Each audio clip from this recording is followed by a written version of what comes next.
Football is back, and that means the Forest Forum is back with it. And we've got a pristine panel of guests tonight talking about plenty of Forest topics, as well as a preview for the Forest Crystal Palace match. Welcome to the Forest Forum.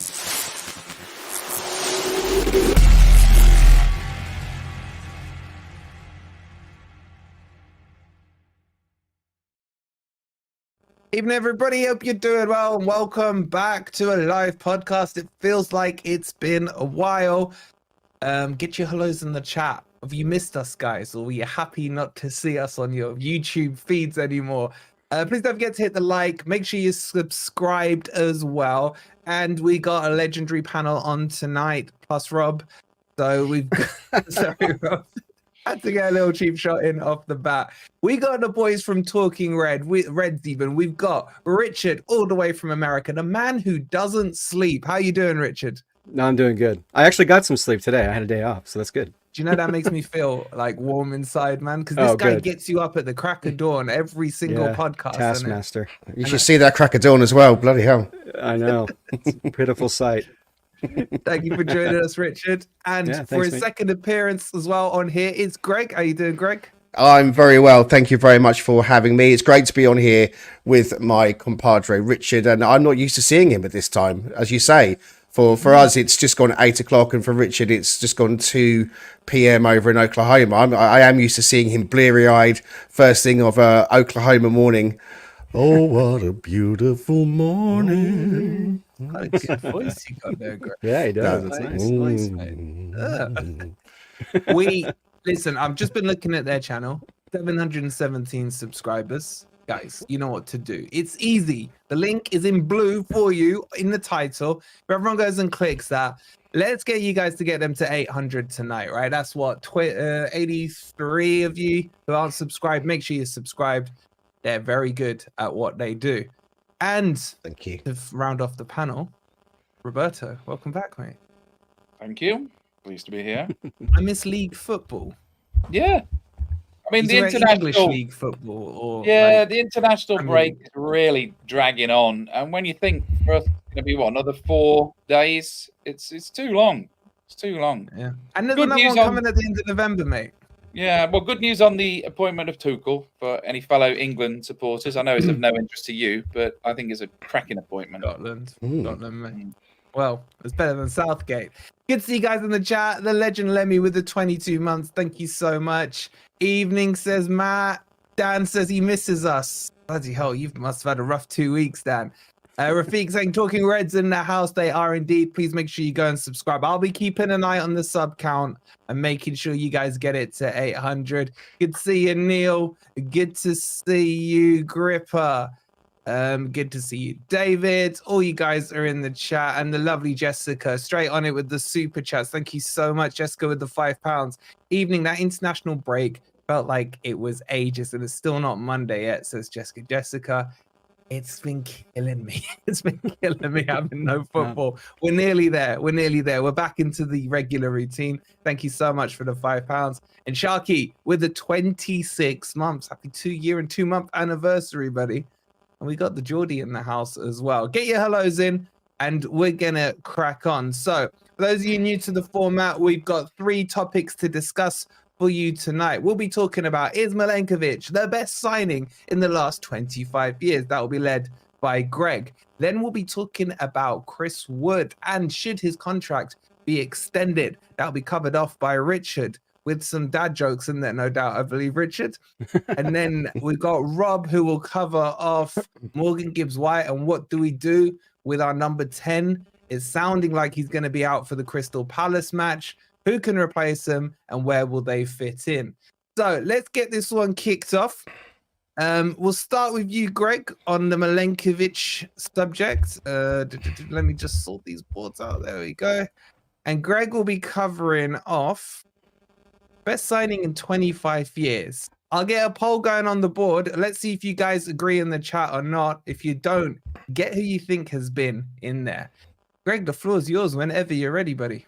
Thank you very much. So, yeah, I made the comment on Talking Reds in a podcast last week that quite possibly Nikola Milenkovic is the best signing we've made in the last 25 years.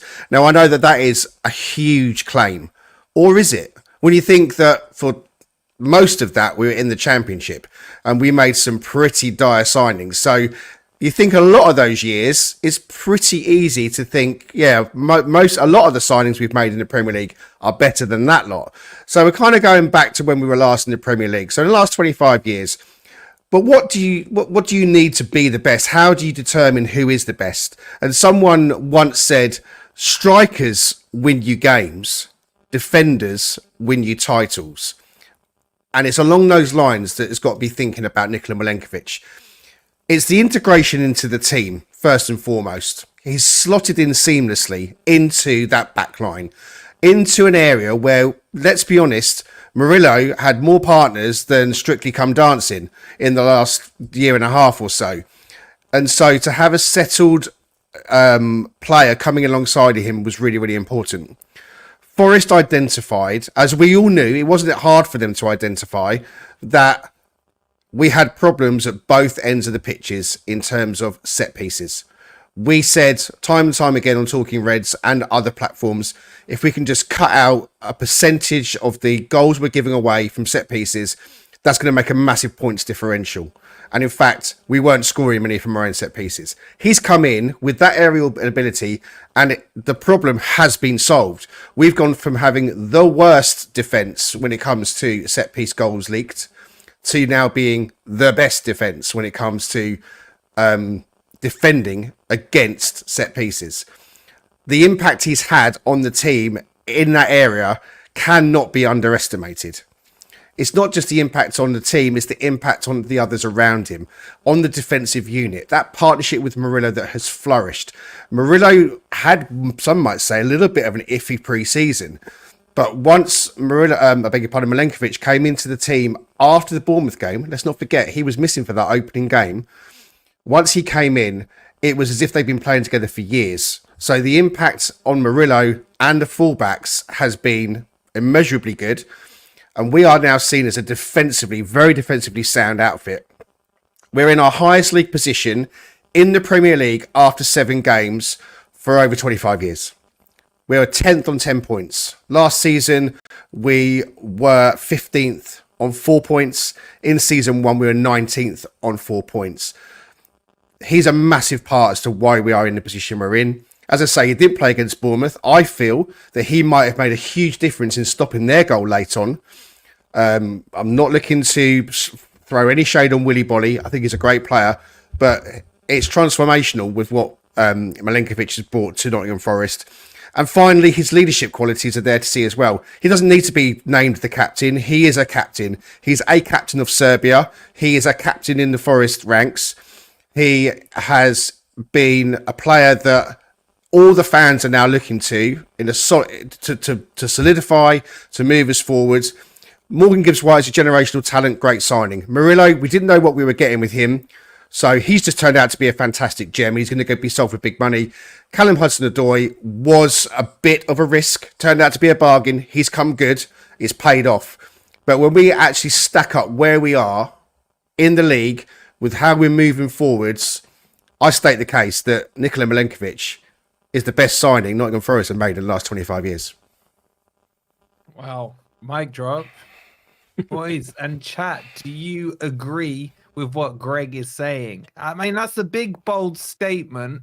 Before I open it up to the panel, Mark with the 26 months says, evening to all the tricky Reds. Evening, Marky boy. Good to see you back. And Mikey with the £2 super sticker. Mikey, you're an absolute legend. Thank you so much.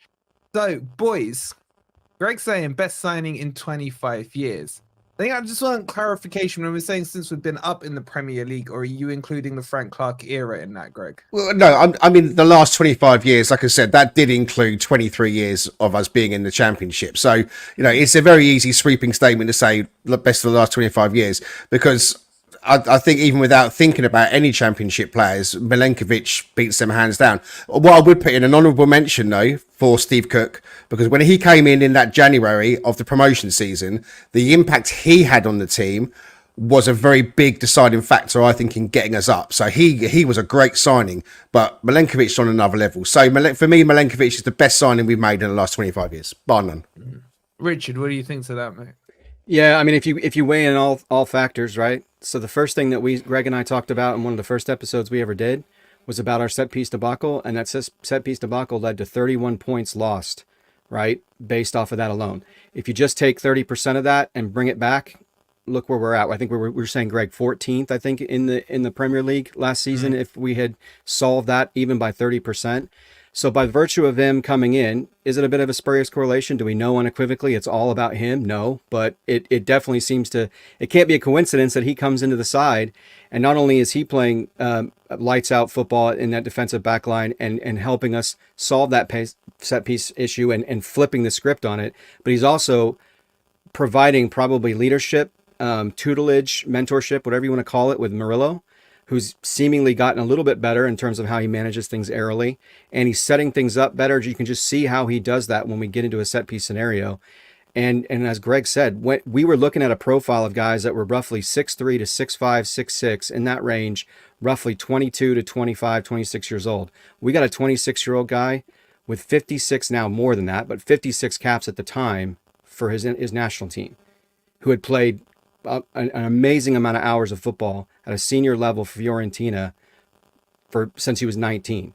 What we got out of all of that profile of player that we were looking for, I think was even better than we expected, because he brings experience, he brings the talent, he brings the skill set, and then he brings stability to what we're trying to do. And he's effectively helped us solve that problem. I mean, that's incredible.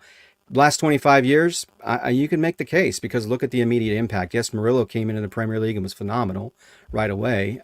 But what Milenkovic has done to our defensive line, defensive backfield, if you want to call it that, this season is just unprecedented in my mind. So I'm kind of tending to agree with Greg. I think we did all of that for what, 12, 13 million pounds? Yeah. And if you look at Milenkovic's impact, when you compare Murillo's impact, he made an impact in the side. We all think he's a great player, but we still nearly got relegated.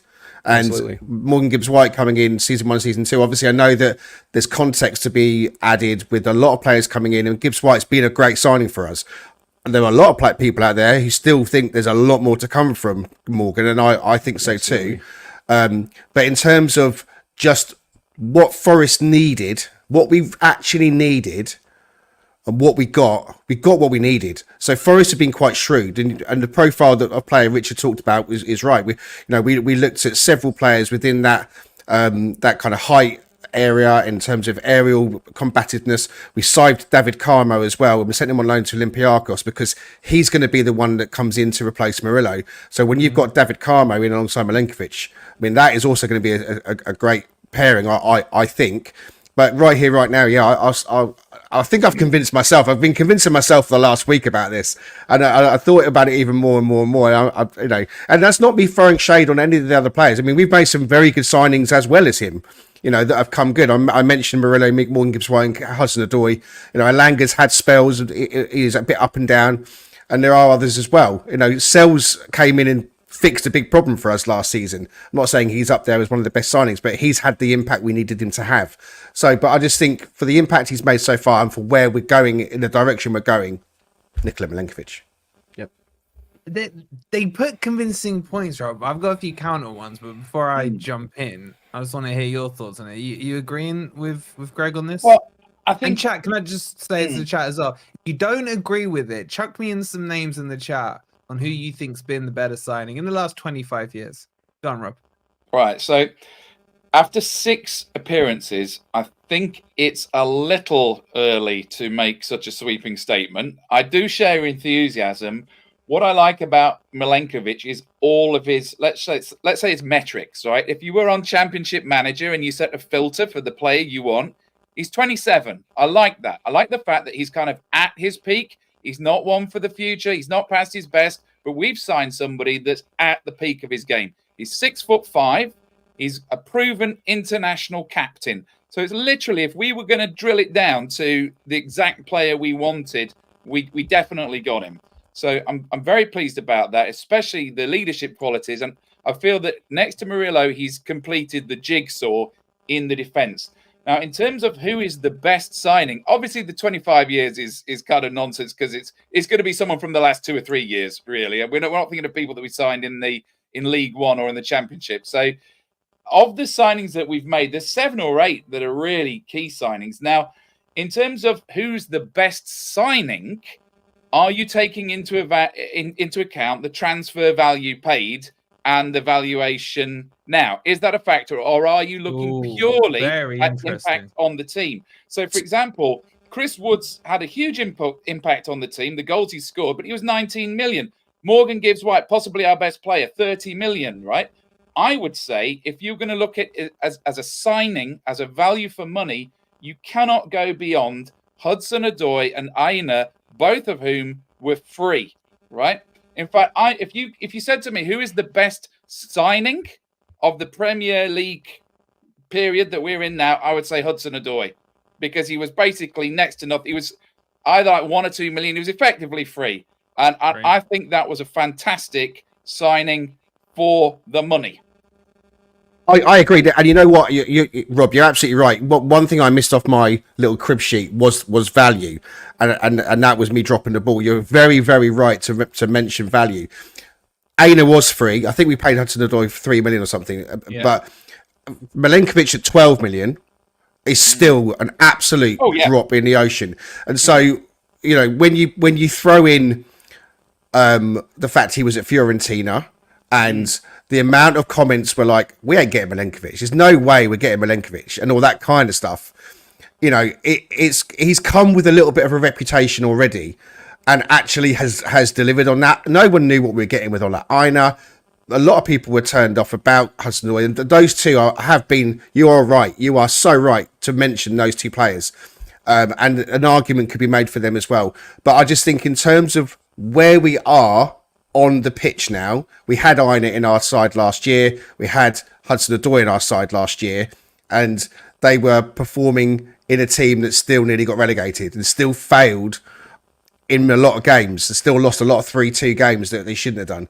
And I don't think I think we've turned a corner. Milenkovic has made us turn a corner. That's the difference. We've turned a big corner with him. That's why I see him as the best. So Greg, would you differentiate on what Rob's saying by if your statement was best value for money, you would put those two in that category? I think best value for money is a different argument. I think because you're putting the slant on it being literally about the money. If you said, oh, in terms of pound for pound, then I think I'm saying Milenkovic. But if you're saying, I don't mean monetary pound, I mean literally a category for category. Yeah. But if you're saying value for money, then you could make the argument for Murillo. I mean, he was 15 million, and you know, again, that's nothing in the modern day football. Ola Aina clearly would say the best free transfer, the best goalkeeper we've signed in the last 25 years, Brice Samba, no problem. I've got no problem with that. But I just think when you're weighing it all up and you think about where we were, what we needed at the start of this season, going into season 3, which had to be a year that saw us progress. Not just like a tiny step forward. We had to really show proper progression to become a Premier League team that's gonna do things and make an impact. Look at the win at Liverpool, the game against Chelsea. You know, we're going to these places now, and I'm not pooing my pants so much anymore. I'm thinking we can compete now. We've brought in elite level players, and so. You know, it's not Milenkovic on his own that's made us the team that we are. And I'm not saying we're well-beaters. I know we're 10th with 10 points. You know, we've still got big games to come up, but we need to win. But I just feel with him in the team, it is a massive, massive corner turn. Yeah. Richard, on the point Rob made about sample size, would you grant that in this argument? Because it's only been because he didn't play the first game, did he? Yeah, he's played 6. Yeah, he's played. So, small sample size. Would you grant that? Yeah, I mean, you can make the case for that. I mean, I understand that. I think logistically that makes sense. But I think to Greg's point, it doesn't feel like a statement of extremity when you're talking about the ROI that you're getting, because the ROI there based off of value coupled with what you're getting in terms of the performance level, and he's elevating what the team does defensively, right? He's bringing a physicality, he's bringing a fear factor to how we operate in that area that we didn't have before. Murillo is a brilliant footballer, and to Raf's point in the comments, he's the guy that I think, along with Murillo, in that defensive area, that you could say everybody would probably want to target now. And his valuation in terms of what he could bring now compared to what he brought before he stepped on the pitch for us, I can only imagine what that looks like now. I mean, he's a £105,000 player a week. I mean, he's not cheap, right? He may not have been cost a lot of money from a transfer fee perspective, but he's not cheap from a weekly wage standpoint.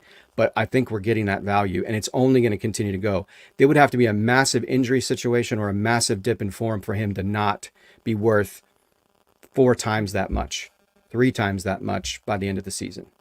So I think when you think about it, I agree with Rob. I mean, 7 games in, but I just don't see him slowing down. I think Greg's not, extreme in his perspective on this. When you think about where he's going to be at the end of the season, I think he's going to be an incredibly sought after player. There's some interesting names coming in the chat. Serge Aurier, forgot about him. He was fantastic business when he came in. Laurie's saying Ariata and Shelby. Shut up, Laurie. And the one that I am intrigued on, someone said earlier on, Brennan Johnson technically signed as a kid. No, that's. I think that's a different. That's a different thing altogether. That's a homegrown product. I think that's a different thing altogether. You don't. We're talking about someone who's come into the club as or a ready-made professional. So that's what we're talking about. I think academy is something different. Rob, are you convinced? Best in 25 years. I'm becoming convinced. I would make such a statement having seen a few more games. That's all. But he's yet to have a bad game. He's yet to have a bad game. So agreed. You know what? This is a big statement to make, Rob. You're absolutely right. After 6 games, but I feel that passionately about the impact he's made that I'm putting my. Put myself, my neck on. I was going to say something else. Then I was unzipping my flies and whacking it out onto the table and putting it on the line. Before Carl last time, mate. So just careful. Hey, listen. Like I said, everyone's entitled to their opinion, but I'm here to debate. I'm here to back my opinion up. I'm only saying good things about one of our players. So, and a lot of the names in the comments, Aurier was great for us. Samba was great for us. Lots of players that have been great for us that have made their own impact and have been part of the story since we got promoted. There's a lot of players that have had a part to play, without a doubt. Yeah. Jessica says, with £5, thank you so much again, Jessica. It's a good sign when debating who is the best signing. She actually makes a really good point. I mean, how many years have we spoken about who's the least crap signing? That kind of thing over the years. So yeah, you're absolutely spot on, Jessica. Thank you so much for the £5. And Nick with the 21 months coming up to the 2-year anniversary. Thank you so much, Nick. Right, Greg, let's see what the chat have said in the poll. So is Milenkovic the best signing in the last 25 years? 59% of those who voted have agreed with you. I've agreed with you. 59%. 41% have said no. So you got the majority there. I'll take that. I'll take that. Not bad at all. And what was I gonna say? So yeah, guys, if you've agreed with Greg's point, right? I'm just checking now on Talking Reds. We've gained 1 follower. And 1 subscriber has been gained. Don't embarrass us in front of our friends, man. The link is pinned in the title. I'm going to put it in the chat again for you guys. Go and subscribe. It's completely free to do. Just all you got to do is click that button and it's done. Can I just say that I was just saying we are so grateful for anyone that goes over and subscribes to us. We really, really are. We are so humbled by it. We'd love to get to 1,000 by Christmas just to kind of reach that milestone. So if anybody does go over and not only subscribes but watches, because we don't want people to push the button and subscribe and never come back again. We'd just love you to come and watch our content because we've all got stuff to say. So we're grateful. Richard and I, we're really grateful if you push that subscribe button. Thank you. You guys could do this tonight for them. Forget Christmas and you get it to 1,000. We'll leave it in your hands. If you look at the title, it's in blue there. Just click on the Talking Reds. It will take you there. Hit the subscribe button completely free to do. Okay, so you won the crowd over, Greg. Thank you. Well, good shout out to you. Let's move on to our second topic. And Jessica's going to love this because it's going to be Richard. But just before I do, just a quick reminder of the new prize being given away by Football Prizes. It is a double-signed framed Aina and Moreno framed shirt with an instant win of sales. Ticket 260 and ticket 30 gets you Bolly. All you need to do is scan that QR code or click on the link that's pinned in the comments. Go get your tickets. These ones have sold really quickly for some reason. So, yeah, grab those tickets. And anyone who's subscribed, just like Kenneth has, shout out to Kenneth. I'll bring your comments up. Thanks, and I'm Kenneth. sure the boys will thank you for subscribing. Yep, definitely. Okay, Thank let's you. move on to our second topic. Let me get the stage all set. There's so many buttons when you do this. There we go. And Richard will put you in the spotlight here. And Richard has gone for his strapline of, would it make sense to extend? Oh, there's so many jokes in that, Richard. The floor is yours. Jessica, I hope you're listening. Whenever you're ready, Richard.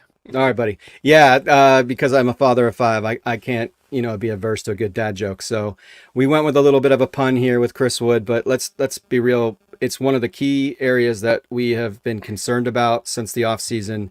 We have been worried about the situation regarding Taiwo in terms of his fitness, and nothing has dispelled anything at this point. I mean, he seems to be fit, but he's not on the pitch.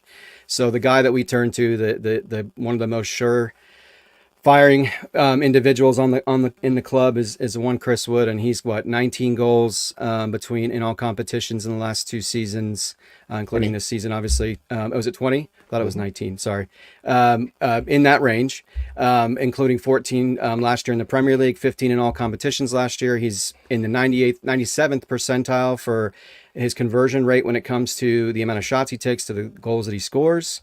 So I think it's next to Erling Haaland, if I'm not mistaken. I think there was one other. Who was the other guy, Greg? I think there was one other guy that's ahead of him in terms of the number of goals he's scored in the Premier League over the past 10 or so Haaland seasons. and Palmer, I think. Palmer, that's it. Yep, exactly. So the guy's elite in terms of what he does in front of goal, and when he gets the opportunity, he rarely misses. So that's critical. But the issue we're running into now is he's at the end of his deal.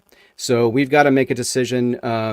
Hopefully, I hope we make it by January. And it's being put out there in the Twitterverse, Xverse, whatever you want to call it, that he's looking at potentially getting signed. The club's looking at possibly signing him to a longer deal.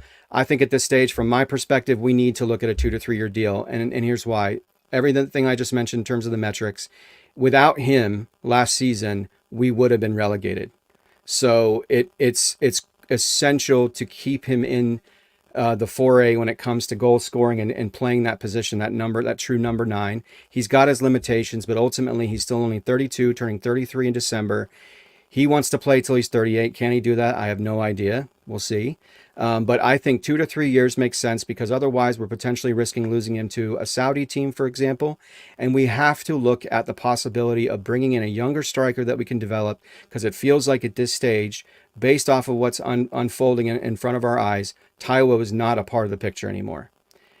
I mean, that's just my opinion personally, and I don't think there's anything to suggest that that's not accurate. I don't like it, but that's the reality. So we need to secure him for a long enough period of time to allow him both to continue to contribute and be meaningful in terms of his impact on the team. But coupled with that, we need him to start looking at possibly becoming a mentor for the guy that's coming up.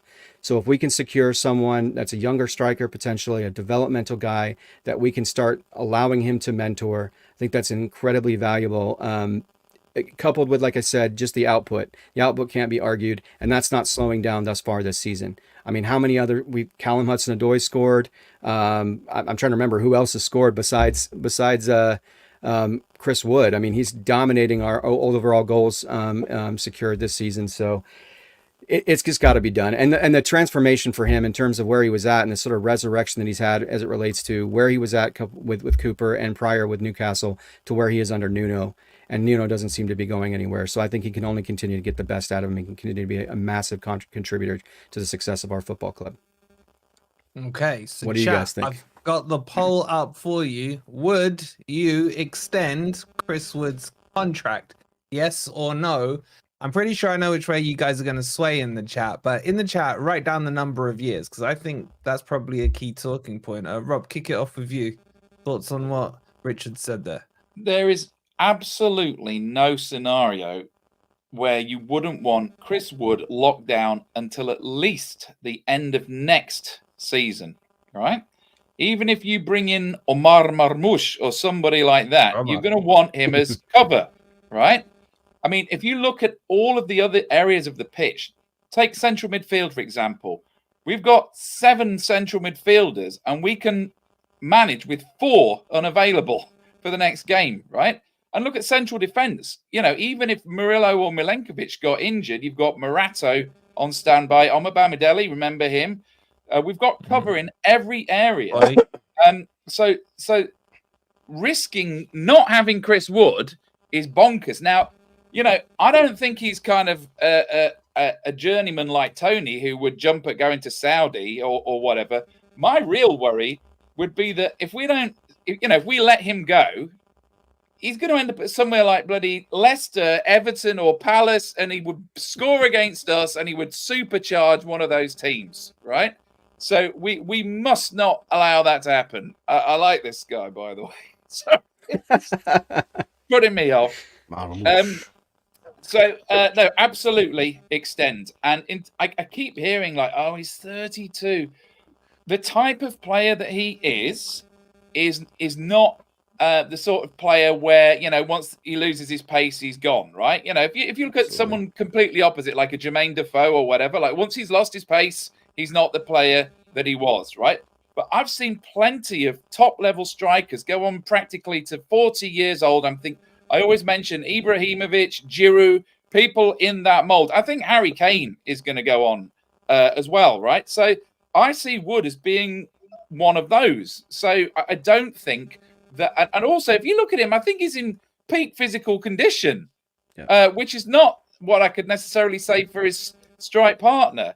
So absolutely, there is no scenario where we wouldn't want to have him locked down at least until the end of next year. And I would be open to giving him a year after that if we can agree something sensible on the wages. Because I know that obviously he's pretty much in the top 3 in terms of wages at the moment. So that is something you have to take into account. Yeah. What are you saying, Greg, on this Wood debate?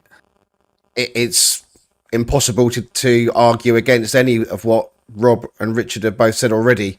I'd raised the question about giving him a new contract in our podcast a couple of weeks ago, saying I think we've got to get him tied down, and within a couple of days someone must have been listening because movement was being made to get him tied down. He's come out and said he wants to play in at least another couple of World Cups. He's got his target on playing until he's hitting 40 by the sounds of things. I'm not suggesting we keep him until he's 40, but I'm all in favour of at least a 2-year deal. However that gets worked out, whatever the ins and outs of that are, because Rob is absolutely right. The Chris Wood that we see in 2 years' time, I believe, will be playing in exactly the same way as the Chris Wood that plays today. I don't think you're going to see much in terms of difference of a player. He is what he is. The pace doesn't come into it. He's not one of those nippy players that relies on pace to get in and score goals. And the good thing about Chris Wood, he does score a variety of goals. If you look over his goals, and Forest released all 20 goals in the last week of the goals he scored whilst at Forest. If you look at the goals he scored, I mean, there's some lovely goals in there, but my favourite is the one against Palace when he did the jump and the twisting header. Yeah. I just think that was an absolutely fantastic striker's goal. But, the one against Luton away where he slid in and he's clipped it in with his outside of his foot, headers, we know he's good in the air, but the one against Fulham at home, of course, everyone knows that long-range cheeky shot that caught their keeper out. He's scoring a variety of goals, and I think it is an absolute no-brainer that you tie him down. I'm not even too worried about the amount of money that he's being paid, if I'm honest with you, because we're in the Premier League. Premier League players are on big money. Anyone we sign coming in is going to be on big money. So I think that's all been factored in. And yeah, I don't want to see him continue playing on for another team in the Premier League. I'd like to think that he finishes his Premier League days actually with Forest, And then if he decides to move on to the MLS or something, or Saudi, then fair enough. But 2 years, if they announce 3, I wouldn't lose my head over it either. Okay, let me put a counter argument to it, because I was his biggest critic when he came. Under Me too. Cooper, he was Me shocking. too. Yeah. And anyone who says he wasn't, I would, have a debate with. But under Nuno, he's been fantastic. But Richard, to counter some of your points, I'm not saying this is my belief right now, but just for the sake of balance, is he too slow for the Premier League now? Does the pace not worry you when we're playing this counter-attacking, quick transition? And Chris Wood does tend to start quite deep. Usually he plays almost like a cam or an advanced 8. Struggles then on the counter to get into the box. Is that something we should worry about? I mean, I'm not saying it is an issue, because to Rob's point, I think the manner in which he plays in front of goal is where you're really getting your value, right? I don't think you need him in the way our defense is stacking up, the way that we have Anderson now playing that box-to-box midfielder. Yates being the enforcer that he's been recently. Sangari, if he comes back and can contribute in the way that he was prior to getting injured. I don't think you need him to do a lot of that, but I get your point. If he does sit back deep, is he, and again, that can be coached, right? That could be amended. What you cannot take away from him is how savvy he is when the ball gets into the box. And as Greg pointed out, he's got a lot in his arsenal, right? The assumption is he's only going to score from close range, which he certainly does that, but I think he's got more to him than that. And he offers an ability. I also say, I haven't looked at the statistics recently, but just optically, it looks like when we do have a critical moment at the end of a match, where we may be trying to face a set piece, not only do you have Milenkovic, but you have that height that he presents as well, coming into the box and helping defend the box as well. So he has more than just the value of scoring. That's clearly his number one priority as a striker, but no, it doesn't worry me as much. And when you watch his movement, like, I know it sounds strange, but considering what age Taiwo is, but when you watch the movement on the press, for example, Chris Wood still gets there, and he gets there relatively quick. I get what you're saying. Towards the end of a match, or towards a period where he's already been on the pitch 80 plus minutes, is he going to be a liability? Maybe. But I think by virtue of the fact that he's only played on average of 80 minutes per game, Nuno's taking that into account. And I can imagine he's probably, if they do sign him, there's a strategic plan in place to allow him to have the right amount of minutes going forward, so he does not get exhausted, so he does not get worn out prematurely. So I think it's a great question, but just from what I've seen on the press, I don't think so. I'm going to ask it's a problem. the rest of you guys this question, but I've got to catch it. I mean, this is Jessica's favorite segment, no doubt. I can see from the super chats. She's Chris Wood's biggest fan. But the question I'm going to ask you guys, and I'll give you a moment to think about it while I catch up with the super chats, is do you want him to be the lead of the line come next season? So that's going to be my question to you, right? Jessica, thank you for the £2. She says, well said. Yes, well said, Richard. She agrees with every word you said there, Richard. And she says, I'm the same age as Wood. He's in his prime. And she would give him, these are all £2. Thank you, Jessica. She would give him 2 to 3 years works for her. And she doesn't want me to put any counterbalance because she's happy with the way it's going. And then she's also said he's not too slow. Jessica, you gotta give me he's slow, Jessica. Come on. I think Rob could outrun him. But thank you so much for those £2. He manages to be offside quite a lot for a slow player. Thank you so much. I don't think he is that slow. He runs. I think sometimes he runs a bit funny when you watch him run it. But I think that be careful what you wish for. He has come in. I think under Cooper, the team wasn't being played to his strengths. I think that was the problem. So once Nuno's using him in the way that Chris Wood should be used, we've seen the benefit. And if he's staying, then you'd imagine that that's how they're going to play. And I think Nuno. We can see that Nuno's all about having wingers, and they're using them as the outlet and down the sides. So, to me, I just think that if it's not 100% in the chat as to people agreeing with Richard, I'd be surprised. I saw one person. Mate. I saw one person say let him go at the end of the season, and I just think that's fine if you have that opinion, but that's a dangerous thing to say. I think especially when we've got Taiwo, who I would just love for him more than anything, just to all of a sudden just turn back into the Taiwo of a year ago before he had that second injury, where he was, he started last season, scored like 3 or 4 games in a row, tore it apart at Arsenal first game when we scored. But I just feel that that's not going to happen. So I'm putting all my 1,000 Callum Hudson-Odoi eggs into Chris Wood's basket. But is there not the point to say that what's being said about Taiwo now was being said about Wood under Cooper? Like, should we learn from these things that under different styles, different fitness levels? Because let's face it, is Taiwo fully fit? He says he is. Remember, Taiwo's the one who kept us up technically with his goals, as Simon mentioned in the comments earlier. So is there a bit of recency bias here when it comes to Chris Wood over Taiwo? I mean, Anyone? Taiwo's only been on the club for 3 years now, so he's not been playing that long. He clearly has the physical tools to be an elite striker. I mean, no one questions that. But at this stage, I mean, how often was Wood actually injured in the previous season? It's our first year in the Premier League coming in January. I don't recall if it was exclusively injury or if it was form. For whatever reason, he wasn't getting the most out of him, and that was clear up until the point where Nuno came in. From about month 1 until the end he? of the season, he had something in his thigh, if I remember rightly. Yeah, but since that time, I mean, I think it was against Fulham. That's a fair point. Yeah, but since that time, he's done nothing but be a model of consistency, right? I mean, sans the period of time where Cooper was still there last season, and the fact that he scored that many goals in 21 appearances, so you can only fathom, what he's going to accomplish this season, barring injury or some egregious dip in form, but. I get what you're saying. Trust me, I would want Taiwo. To Greg's point, I wanted Taiwo. I picked him to be my player of the season because I honestly thought he's going to come back in. He's going to be ready. He's going to take over that role because he has everything that it requires to be phenomenal. You just brought him off in your opening statement, Richard.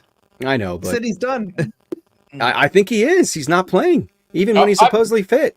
Go on, Rob. I was going to quickly say, the thing about this season is it feels like we're actually further in than we actually are.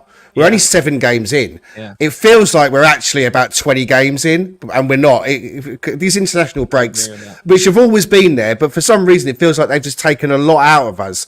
And actually, I expected to see Taiwo on the pitch more than he has been. I didn't expect him to be playing with Wood against Fulham in the home game, so that was a surprise. But he's come out and said he's fit. He came off the bench for Nigeria in their first game in this break, had 15 minutes. I think we just need to see more Taiwo on the pitch, either him or Wood up top, doing that kind of interchanging. Wood isn't going to play a whole game. Taiwo's not going to play a whole game. If they can do it between them, then great. But we need to see Taiwo on the pitch. I'm not writing him off. I would never write him off. He's done too much for us, but I just do worry a bit. That's all. Okay, Rob, go on then, Rob, say a bit. Yeah, but I still want my question answered. Get more game time, not because he's forcing his way into the team, but simply because I just don't want to run Chris Wood into the ground. Yeah. Because if he does end up picking up an injury, and Taiwo's kind of not ready because he's coming into it cold, we're in a bad situation. Can I just also come back on the he's slow point, right? Go on. I mean, if you can remember back to the 1980s, Wolfie, I know you weren't born then, but like our second highest scorer ever, Nigel Clough, 107 goals, was incredibly slow. Didn't stop him scoring 107 goals for Forest, all in the top flight. Here. Yep. Okay, but who's going to answer my question? Do you want Wood as the starting 9 next season? Yes. Right, so no, because I want to sign somebody who is clearly offering something even more. I want him in the squad. Yeah, if you give me Samuel Omarodian from FC Porto, then I'm gonna say no, I don't want Wood starting. But if that's not the caliber of guy you're gonna come in, because look who we were going after. I mean, Santiago Jimenez, who I know is now injured, I don't even think he's gonna play the rest of the season. He's not the kind of player that I think in the end, to Raf's statement in the comments, I think he's more of a quick, sort of has some wiggle on the ball, some skills on the ball kind of player versus Wood, who's a fox in the box, as Raf put it. So I just don't. if you give me Samuel Omarodian, I would say yes. I would be like, Wood, sorry, you're sitting on the bench. But if that isn't the case, to Rob's point, I would not mess with what is working. I'd have him starting if based on what we now know and what we currently know, and only what we now know without a crystal ball. I think that Chris Wood will score more goals in the Premier League than he scored last season. He's on penalties now, remember as well. So I think going into next season, if he starts for us up top, I'll be more than happy. Yeah, because I think he's going to score goals. So you'd want him as the number 9 next season? Yeah, 100%. Okay, give me a Marmouche, man. My boy. Okay. Well, you've got yourself 90% of the vote, Richard. That may be a new all-time record on the forum. So well done. The chat, 91 now. It's gone up to 91. Hardly a controversial subject. I was about to say it was a low-hanging fruit moment. Yeah, come on. Yeah, he just grabbed it. He knows what he was doing. And just a quick reminder, guys, please make sure if you like what you're hearing from Greg and you like what you're hearing from Richard, they are the double act over on Talking Reds, and you need to subscribe to it. The link is pinned in the title, and I'm chucking it in the comments now. And I've just checked. We're up to 726 now, boys. So a few of them have stopped being lazy and they've clicked the button. Don't embarrass us, guys. We've got guests on here tonight, so make sure you go and show them some love and watch their podcasts. They're very good. Can I just put a quick shout out? Jess, can you come and subscribe to our channel, please? Because I think you're a millionaire. No offense, yeah, love. Come on, get involved. Come and show us some of that love. Don't steal our Jessica. Oh, blimey. Yes, they'll do it. Wolfie, she's keeping you in. She's keeping your mortgage well and truly topped up, isn't she? Yes, it's absolutely lovely. You're a legend, we talked about Chris Wood. Blimey. Thank you so much for the £10, Jess. To be honest, Wood worked his ass off and he plays like he cares about the badge, and that's the main thing. Jess, what are you gonna do like when he gets benched next season, Jess? Like, you're just gonna go into full morning mode on Chris Wood. But you are right. You are absolutely spot on. He does play like he cares. Okay, so that's segment 2 down. By the way, while I'm telling you guys to subscribe over to Talking Reds, don't forget to hit the like button on here as well. All right, you know the drill. I know you've had some time off. All right, but stop being lazy. Get those likes up. We've got nearly 400 of you in here. Get those likes up. Jess is subscribed. The legend Jess. She'll show you guys a lot of love and she'll watch. Thanks, Jess. 100%. Thank you. Shout out to Vic as well. He's subscribed. Martin with his waving, and they're calling you guys fabulous. So check them out. When's your next podcast, boys? You got a preview? Tomorrow morning. We're going live UK time at 11 a.m. We're going to be doing our Crystal Palace preview. We're going to be having who's on with us? Danscape's on with us tomorrow morning, and we're actually going out again on Saturday.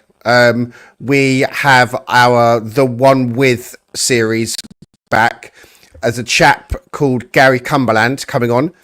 I'll give you a sneak preview as to who he is. There's a site that he has built himself. It's called The City Ground. I encourage everyone to go and find it. It is an absolute treasure trove of facts, stats, data, you name it, it's got it about Nottingham Forest. He lives in the States as well. He's in Arizona, sorry. He's from Nottingham originally. We're going to be finding out more about him on Saturday. So the City Ground is the site he's built and he updates, and it's well worth going to look at that site. If you're a Forest fan, you want to save that to your browser. It's an amazing site.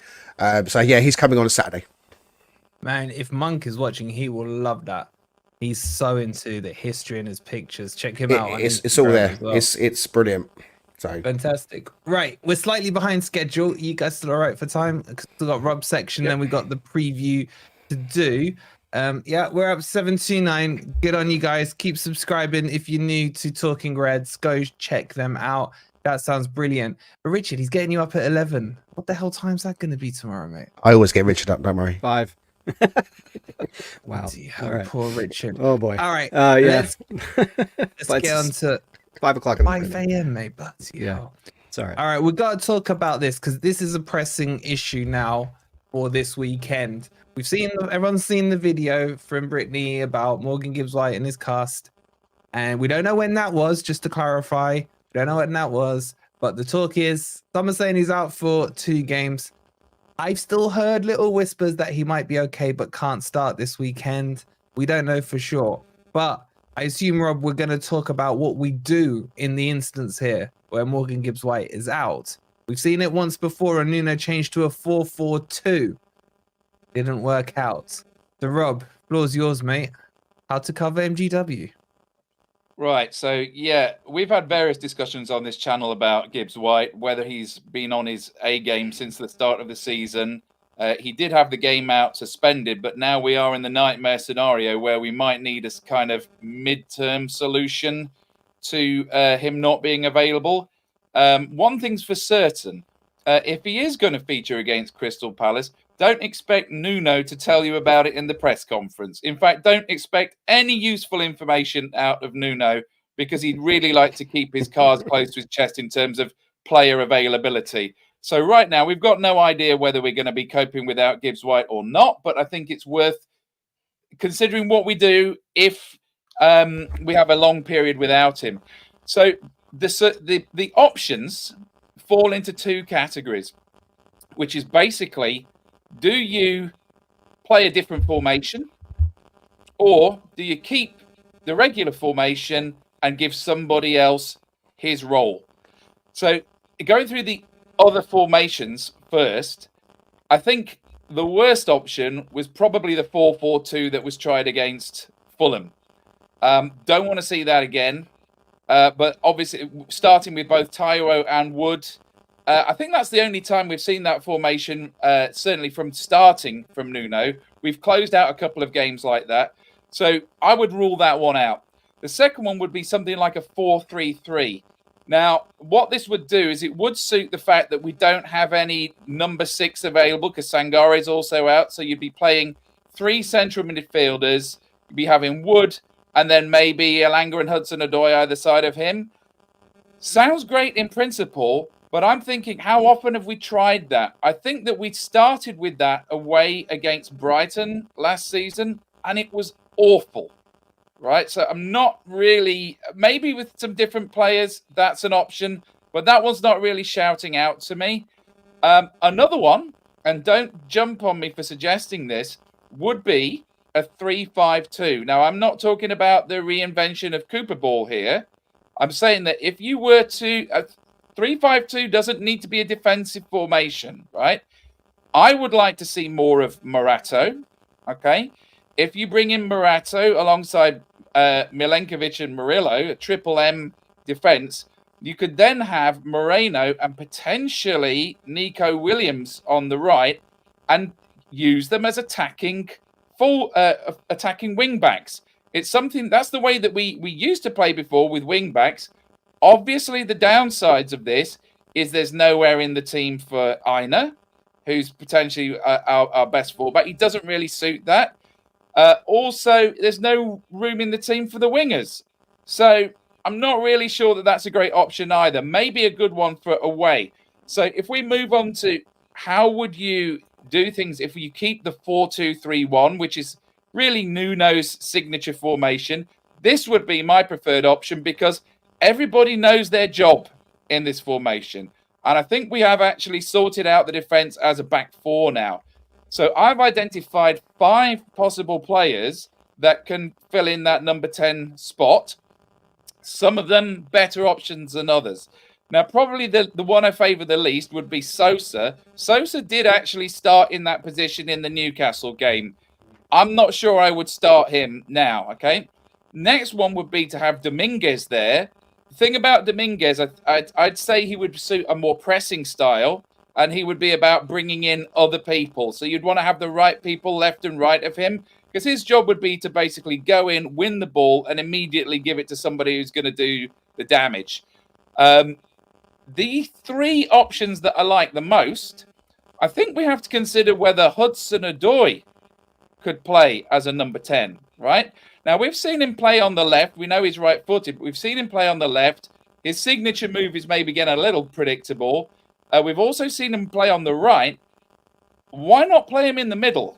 Could he do that? Could he do that role? That's an option. Another one would be Jota. I want maximum game time for Jota. I want Jota on the pitch all the game, right? So could he do that role? We haven't necessarily seen him play in that role. He's been used as a substitute. He's been used out wide. He has played as a forward for Vitoria, but a bit of a gamble. My preferred option would be put Anderson there.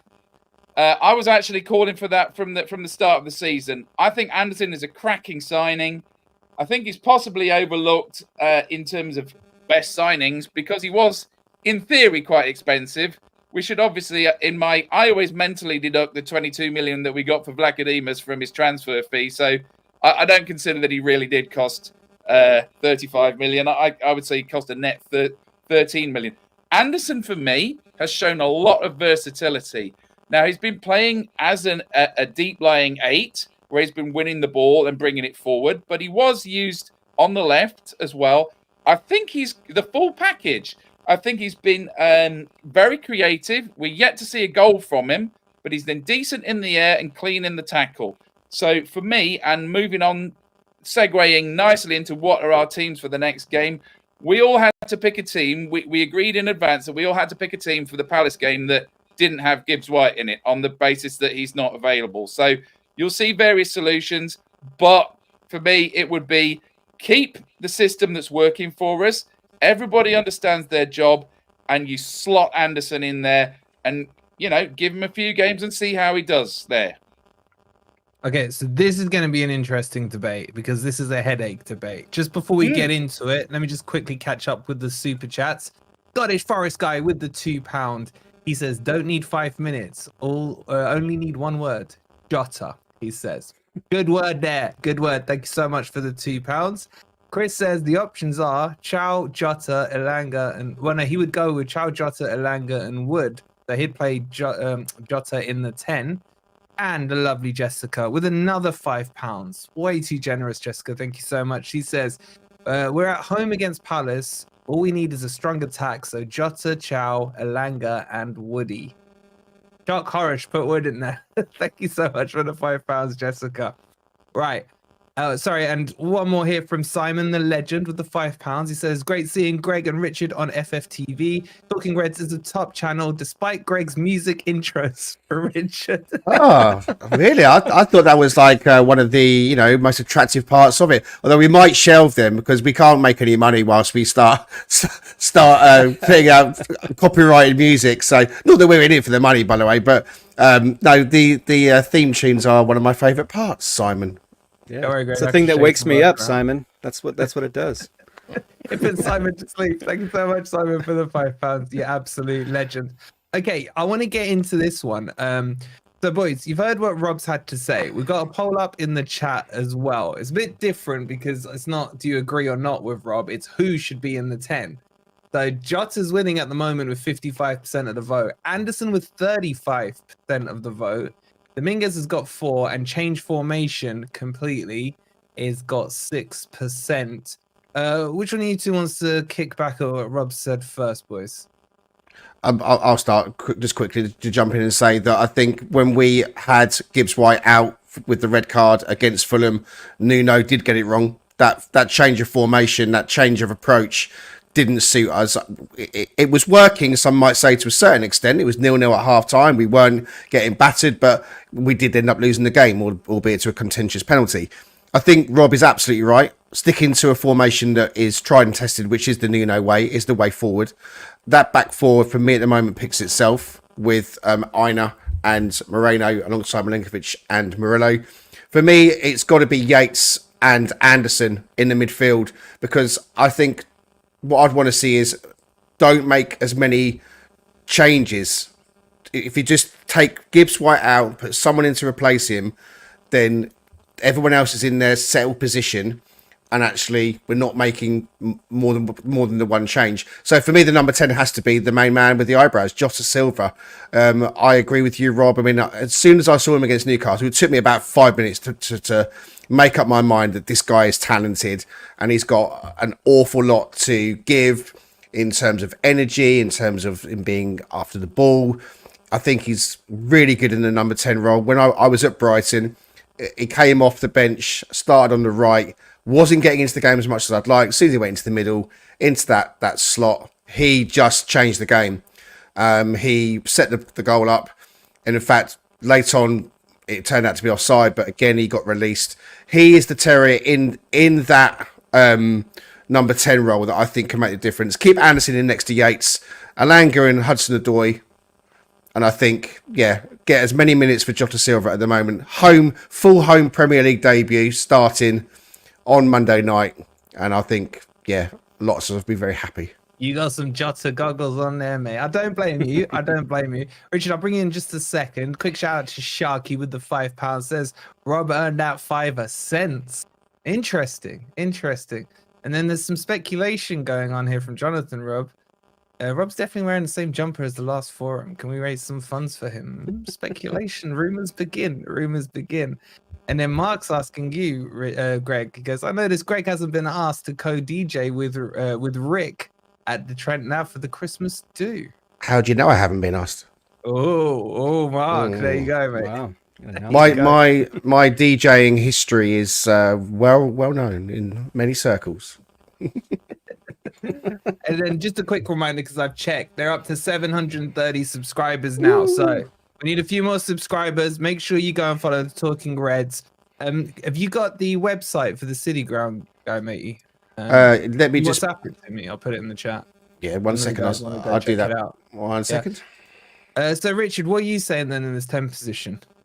Yeah, I'm tending to lean towards what Rob's saying. I think Anderson's my choice. I want to see what he can do in that spot on the pitch. We've talked about ad nauseum, I think, in our podcast, and I've seen other people talk about it in terms of this concept of succession planning, right? We talked about it with Wood earlier, with potentially getting a young striker in to help be mentored by him.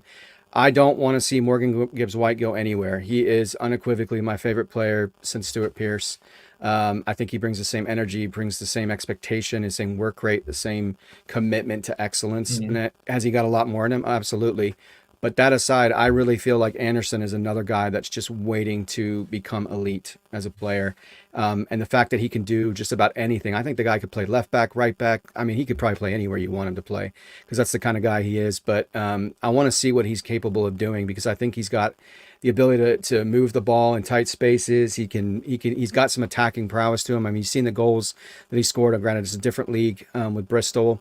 I think he's got a lot more to him in that sense, and I want to see if he's capable of doing that. And plus, I just prefer Jota on the wing. I think the way that he can operate in that area to me is a lot more effective for us than if he were to move into the 10. To me, it seems like more of a risk just because he's not traditionally a midfielder. So, but I think with Anderson's capability of both, playing back deep, being that Swiss Army knife, plus having the capability to go on the attack.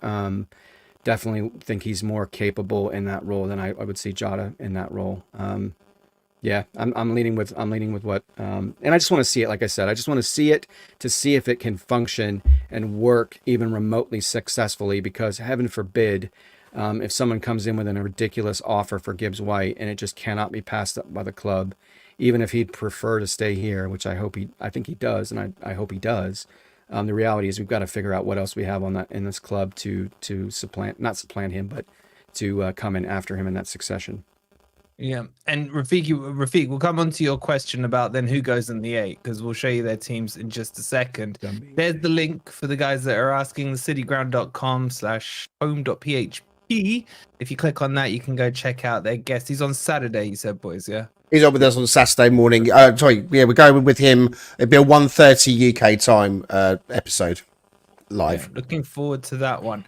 Okay, Rob, we ain't got time for any rebuttals from you. We've got to move on to the team selections because this will answer the questions that are going on in the chat. Now, on the poll, 56% of you have said Jota to start in the 10, 33 for Anderson, 6 for Dominguez, and 6 for a formation change. Right, while I bring the teams up, just a quick reminder, do hit that like button if you haven't already, because Nikki forgot, and if Nikki forgets, no doubt a few of you might have as well. Rob, seeing that you're in that position, we'll kick it off with your team, and this is the team that Rob has gone for. He's gone for a 4-2-3-1. He's got Sells in goal. He's gone with MMMA. I think they pick themselves at the moment. And then in the 6 and the 8, he's gone for Yates and he's gone for Dominguez with Anderson in the 10, Jota on the right, Hudson-Odoi on the left and Cristiano Widinho up front. Rob, so I guess you've answered the chat's question there. Dominguez to Partney Yates. Well, I think both of them are able to win the ball, which is their job in that position. Win the ball and give it to one of the front four. I mean, going from the back, this is the first time I've gone for Sells in goal, and I think you kind of have to after that performance against Chelsea. I want more of that. The back four picks itself. I think Rafik asked a very good question, which is, if you start with those three in midfield, what happens if you get an injury? What happens if one of them starts to blow? I think it depends on what the score is, right? But, I mean, if you look at that, let's say you get to about 60, 70 minutes. If you're leading and you want to close out the game, you've got the option to bring on Morato and switch to a more sort of 3-5-2. If you're chasing the game, then, you know, I mean, clearly Ilanga's going to play a role in that. And, you know, you've still got Taiwan on the bench as well. But, yeah, I mean, we are down to the last 3 out of 7. Out of 7 central midfielders. But that doesn't mean that we should not start with all 3. And by the way, considering that we are down to our last 3 out of 7 central midfielders, I still think it's a pretty good 3. So, you know, I'm not worried about those 3. You know, I think Dominguez deserves a start as well. It's a shame that it has to come at the expense of everybody else being injured or unavailable. I thought he was arguably our best central midfielder last year. Doesn't seem to be favoured by Nuno. There was some discussion about whether he was going to go in the summer. So I'm glad to see him getting a run in the team. For me, Jota goes on the right. I discussed this last time. You put me off there, Jonathan. We discussed this last time. Our problem is, how do we improve our home form? How do we score more goals, particularly at home? For me, the answer is maximum game time for Jota. So it's really time that he made a start. You know, he must start this game. Okay. Boys, what are you saying to this team? I mean, the teams aren't, spoiler alert, going to be a million miles different. Yeah, it's probably easy to pull up our teams and talk about them and cross-reference it, because I think we're all pretty much in the same ballpark. Yeah, shall we? Do that, let's bring yours up now then, Greg. So there's only slight variations. Just to let you know, Rob, 61% of the chat agree with your team, like your team. Thank you, chat. 39 don't. Okay, so let's bring Greg's up. Here we go. So Greg's gone for a shock horror 4-2-3-1 as well.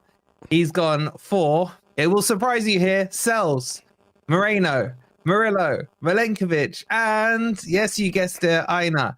And he's gone for Yates and he's gone for Anderson with Jota in the 10, Elanga on the wing, Chris Wood up front, and Callum Hudson-Odoi on the right-hand side. So really the difference, there's a few differences when you break it down, Greg, but talk us through the thinking here. Yeah, so just focusing purely on the 10, that's the main topic of conversation. I mentioned it before. Jota has to play. I agree with Rob. He's got to start. I think he's better in that area because he actually will come deeper as well, and he will help out the midfield. He was doing that in the Newcastle game as well, even though he was playing more on the right in that game.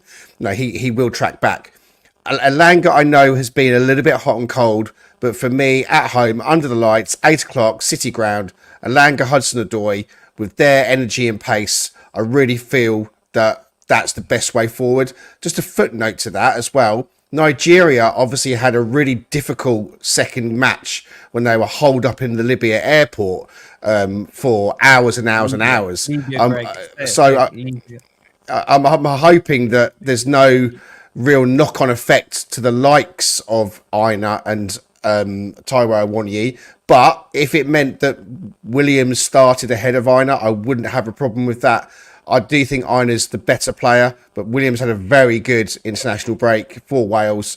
So that could be an area that you might see a change. But for me, that has to be the team. I want Anderson playing in the position that he's been playing in.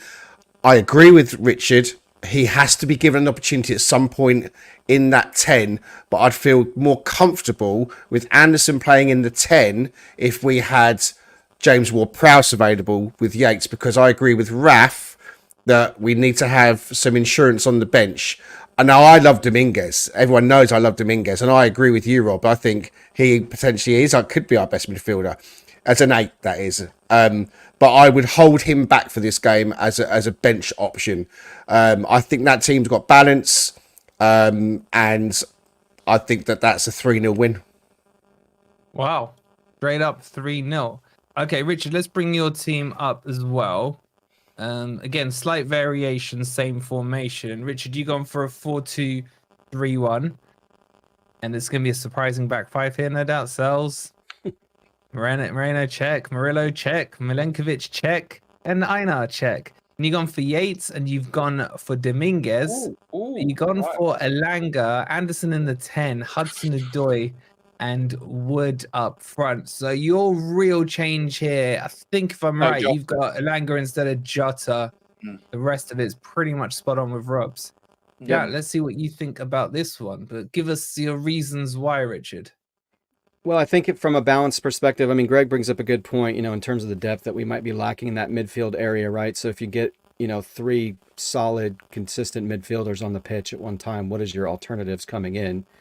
But I could make the case, and I would love to see Jota start. I would especially love to see Jota start with Dominguez just for the sake of Greg, because I think he would be the happiest man on the planet, because his 2 man crushes would be on the pitch at the same time. I'm not sure that I could cope, to be honest with you. I don't think you could. But I just want to read off a couple of stats here. Tackles 98th percentile, tackles won 93rd percentile, tackles defended in the defensive third 98th percentile, blocks 98th percentile, passes blocked 99th percentile, tackles plus interceptions 94th percentile. This is Nico Dominguez, by the way. So this guy needs to be on the field. And Agreed. When he gets on there and the kind of energy that he generates, the kind of way that he operates from a work rate standpoint, I think you pair that with Yates, who can play a little bit deeper. He can advance the ball a little bit, but with Anderson's skills on the ball, his a little bit more variety to his game in terms of how he passes, and then you couple that with pace on the right with Elanga, and the kind of savvy that we know Hudson-Odoi, which I agree, Rob, he's a bit of a one-trick pony, but that one trick seems to work like 75% of the time. So, and then the steady Eddie that's always there, that Woodman in the number 9. So I just like the balance. I like the combination of a really stout, solid defensive midfield coupled with some skill and some capability to move the ball around and advance the ball with Anderson and with Dominguez, and then he can kind of vacillate between an 8 and a 10, potentially a 6. I mean, just the way that he operates in terms of that versatility, Nico Dominguez. But I get what Greg's saying, and I didn't even consider what else do we have if something happens to one of those guys. I mean, maybe then you could start to kind of move some pieces around, move Jota into then, move Anderson back. So I think you've got some versatility there, which we all know that's one of the joys of what we've done from a recruiting standpoint, is that versatility. And I think it's on display right here. Richard, our bone of contention here is purely Elanga versus Jota to start, because I think we've agreed on everything else. Yep. Do you think that on a form basis, Elanga's making a claim to go ahead of Jota? Because, I mean, I'll say one thing. He did a very nice, clever little back heel to Nico at the end of that Chelsea game, but I'm trying to think of anything else he's done since the start of the season. I mean, he has been kind of in and out and messed around a bit, but he doesn't seem to be falling out for a start. Yeah, he's a player of moments, right? Like, inconsistency is a bit maddening, which Greg and I have talked about that too. I mean, it's frustrating because he tends to have he has one really elite skill set, but then he pops up in a game like Liverpool where he has a through ball, has a ball to Callum that was absolutely perfect, that set that goal up. True. You could say the same thing about how he played in Newcastle, but you're right. And I think it's probably more of a desire to see and a hopefulness to see him break out. Because if we get the form of Anthony Elanga the first half of last season, for the rest of this season, we're going to be a very difficult team to beat. And we're going to be a scary team up in the front 4. What's that? Has he? So this is something we've covered before. When he had that really good run this time last season, he was on the other side. I've not seen him do it on the right. That's a good point. Yeah. And then I think that makes it difficult, right? Because you're right. There's a bit of a conundrum there. Because if you bring Callum over to the right, I just don't think he operates the same way. He doesn't play off the ball well. He just seems discombobulated in terms of when he's on that side of the pitch versus the left side. So you're right. There's a bit of conflict there. So to your point about Jota, maybe he is more effective where he is. Because I think while he doesn't have the elite pace, he's got enough to be difficult. He is pretty good on the ball. He's certainly good aerially for a guy who's only 5'10". So there's something that he brings, I think, that gives us a little bit more variety. I think we're all waiting for that Elanga to just finally consistently come out every single week. But you make a great point. He did not do it on the right-hand side of the pitch, and they will not put him on the left over Callum. No. That will not happen. So I kind of personally, you've now talked me into it, Rob. I wish Jota was on the right now. Well, you gave me a team earlier. You gave me a team earlier that had Jota in it instead of Elanga. So it looks like you've been flip-flopping between the two of them. And we've said Elanga for me at the moment can still be quite devastating off the bench. Like 20 minutes to go, yes. That pace, that energy. But I'm ready to play him with Callum because I'm going to put Jota in the 10, and I think that synergy, that foursome with Wood, that could really do something for us. I mean, Richard, you got the highest vote on that, by the way, 69% on the teams, but they were all in the late 50s, early 60s. So it's what I love about this, boys, is we're now nitpicking, and I mean that in the nicest possible way, because I don't think anyone would object to anyone's team from those selected ones if Nuno decided to start with it. We all agree on the formation, and we all agree on the back five, which is massive progress, I think, for our club. Well, just to say on that, don't forget Sells still may be injured. So Nicky may get his dream of Miguel coming in, which I completely forgot about. So I think he's got a late fitness test. I think he'll be fine. Up. Yeah. I also think as well, if I can just put the spanner in, that Gibbs-White will play on Monday night, by the way. I actually do think that. I think there's a lot of smoke and mirrors going on. I'm not saying he's going to start, but I think that Morgan Gibbs-White will be featuring at some point on Monday night. Comes on, scores the winning goal. That would be absolutely perfect. Just very quickly, Jessica with the £5. Thank you so much. She said to ask Laurie's question, do we have an option to buy on Moreno? Yeah. We have an option, but it's not an obligation. Jess is like that, money. Don't be nice to our lovely Jessica. No, I'm not. I am being nice. I think she's great. Her lovely Irish accent as well. It melts Ez's heart. Oh. It really does. So thank you so much. So yeah, we have an option on him, not on Ward-Prowse, if I remember rightly. Thank you so much for the £5, Jess. And Martin with the 199. He says, happy with each team. Let's destroy them at the world famous. Come on, you Reds. Exactly what I was saying there, Martin. Everyone would be happy with any of those teams. So, boys, it's prediction time. Chat, it's prediction time for you guys as well. Before I do, one final reminder. Let's have a quick look here. The boys are on 733 subscribers. You guys are embarrassing us. We need more subscribers over on the Talking Reds. There's a live on tomorrow at 11 for their preview and another one 1 p.m. on Saturday. Go check them out and make sure you show them some love as they're giving up their time to entertain you guys tonight. Sebastian with the £5 says, tonight's show feels very Marks and Spencer's. Grumpy old Reds looks like Nest.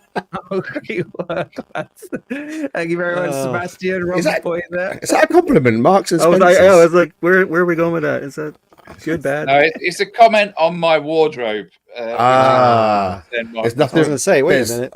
There's nothing wrong with a bit of Marks. The old tape has been looked back on, and yes, Rob was wearing the same jumper on the last forum.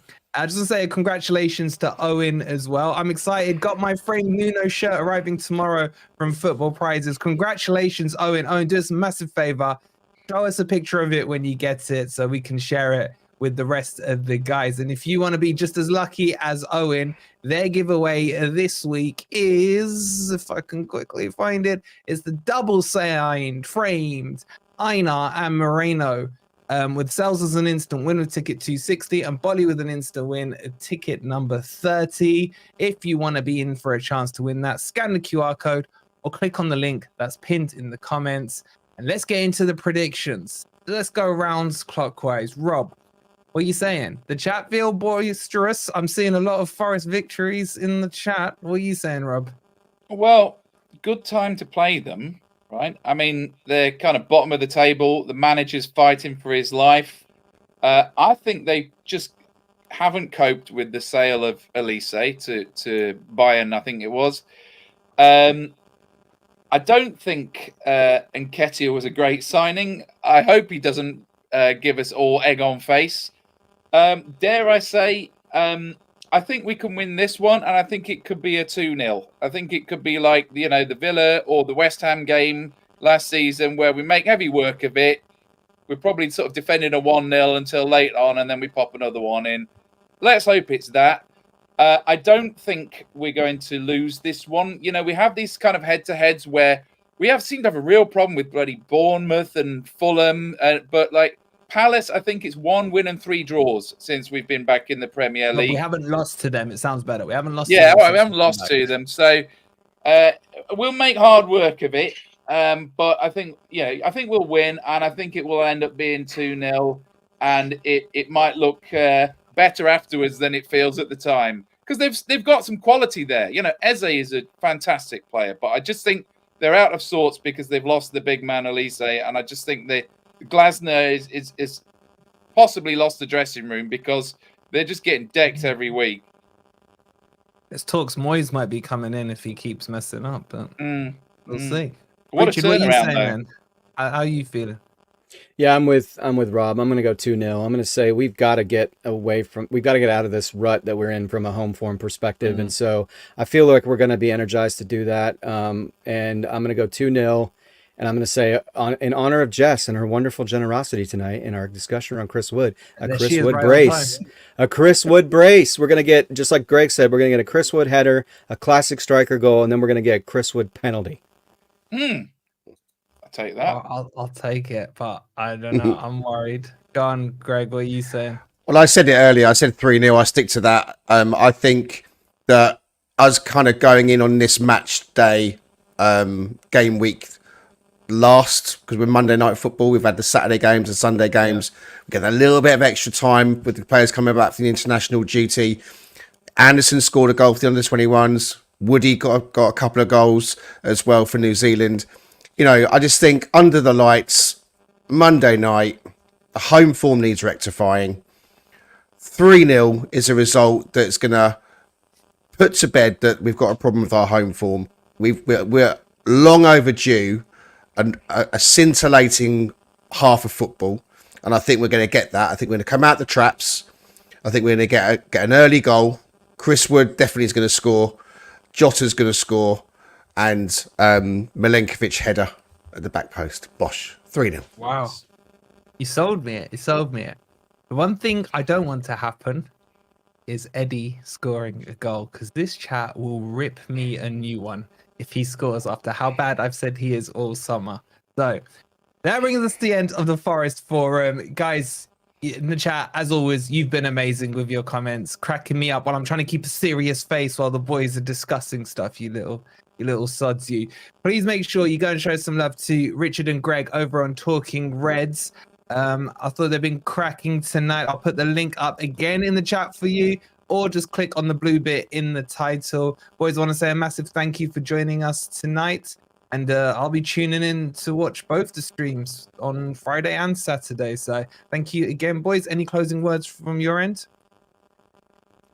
Happy with that? Just thank you from me. Really enjoyed being on tonight. Great to be on with Richard. Thanks for having us both. Everyone that's been over to subscribe on our channel, we truly appreciate it. If you haven't checked us out before, come and say hello and come and see what we do. Wolfie, you're a legend. Rob, thanks ever so much again for the chat tonight. We've really enjoyed being here. Richard. Yep. Amen to that. Richard, although it's really convenient for me because it's when I start to have my lunch at work, stop letting him get you up so early, mate. It hurts my soul. We have no choice. We have no other choice. Yeah. And if there's anything to wake up for, it's to talk for us. He's 6 hours behind. See that beautiful face in front of me as well. Oh, that's true. He's getting up and he's got a school run to go and do. So if we could do it at a different time, we would. But it's not my fault. It's not my fault. Yeah. Right, we'll be back tomorrow. My preview, and I'm telling you now, my team's nothing like the boys' one was today. So make sure you check that out. That'll be out in the morning, and then we're going to be doing a watch along for one of the games on Saturday, one of the ones on Sunday, and the big one on Monday as well. So make sure you hit the like button, subscribe to both channels if you are new. The links are in the title. We'll see you tomorrow. I'm on you, Reds. You Reds.